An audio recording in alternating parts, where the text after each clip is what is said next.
কুইন্সল্যান্ডের ম্যাকাইতে আগামী 22শে আগস্ট শুরু হচ্ছে বাংলাদেশ এবং অস্ট্রেলিয়ার দ্বিতীয় টেস্ট ম্যাচ। এই টেস্ট ম্যাচ নিয়ে চরম উত্তেজনা।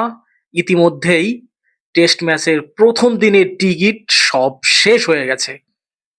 বাংলাদেশ একাদশে আসতেছে পরিবর্তন, অস্ট্রেলিয়া একাদশেও একাধিক পরিবর্তন আসার সম্ভাবনা রয়েছে।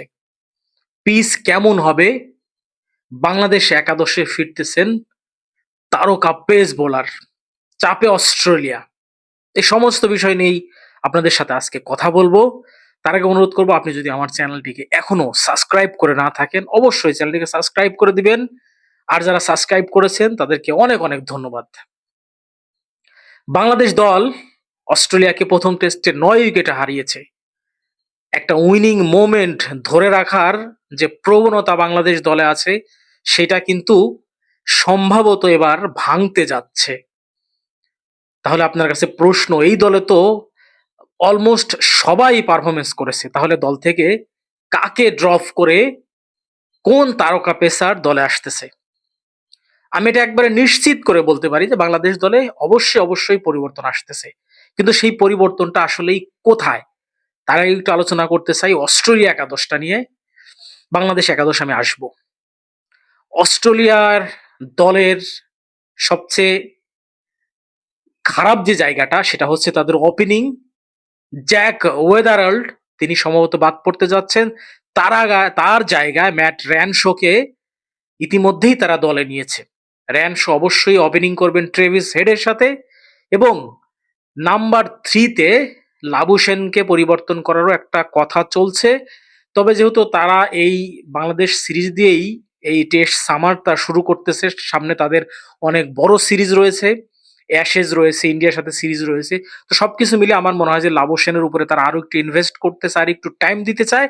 হয়তো এই ম্যাচেও লাবুশেনই নাম্বার 3-তে থাকবেন, আর জশ ইংলিশকে হয়তো ডাগ আউট এই ম্যাচেও থাকতে হবে।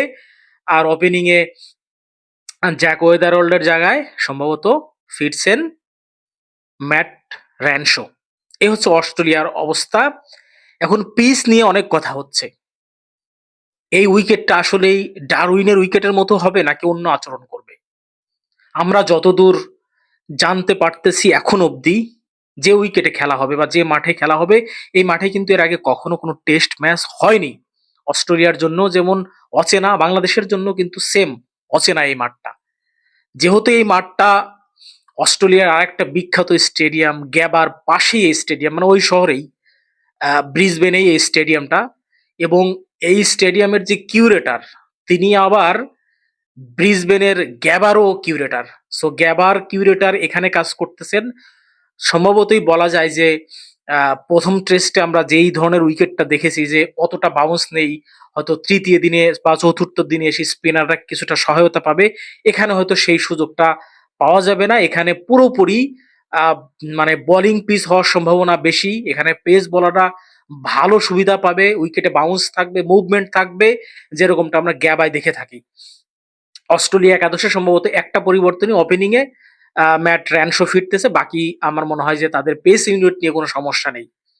এখন পরিবর্তনটা বাংলাদেশ একাদশ আসলে কোথায় আসতেছে? গত টেস্ট ম্যাচটা মানে প্রথম টেস্ট ম্যাচটা আমরা কিন্তু 3 জন পেসার নিয়ে খেলেছিলাম এবং 2 জন স্পিনার, একজন জেনুইন স্পিনার তাইজুল ইসলাম এবং অলরাউন্ডার মেহেদী হাসান মিরাজ। মেহেদী হাসান মিরাজ যে ধরনের পারফরমেন্স করেছে, 5 উইকেট নিয়েছে, তিনি 50 করেছেন, এই টেস্ট ম্যাচ জয়ে তার অনেক বড় ভূমিকা রয়েছে।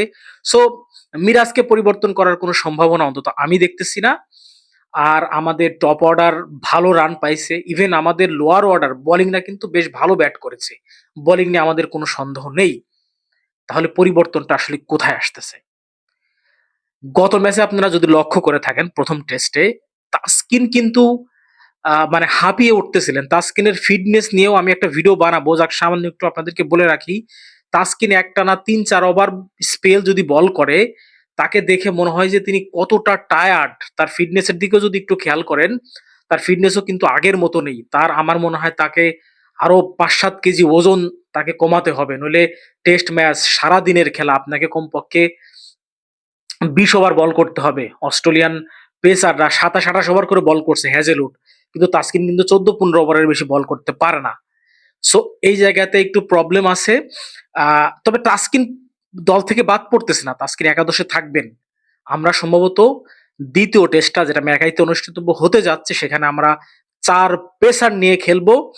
আমাদের সবচেয়ে গুরুত্বপূর্ণ যে পেস বোলার ছিল নাহিদ রানা ইনজুরির কারণে এই টেস্ট ম্যাচটা খেলতে পারতেছে না। তাকে পুরো বাংলাদেশ যেমন মিস করতেছে, অস্ট্রেলিয়ান মিডিয়া, অস্ট্রেলিয়ান ক্রিকেটাররাও কিন্তু বারবার নাহিদ রানার কথা বলতেছে। নাহিদ রানার তো আর এখন ফিরে আসা সম্ভব না, তবে শরীফুল ইনজুরিতে ছিল, শরীফুল ব্যাক করতেছে এবং তিনি পুরোপুরি ফিট সেকেন্ড টেস্টটা খেলার জন্য। আমরা ৪ পেসার নিয়ে খেলবো, তাসকিন, হাসান মাহমুদ, ইবাদত এবং শরীফুল ইসলাম। তাইজুলকে বাদ পড়তে হবে সম্ভবত এই টেস্ট থেকে।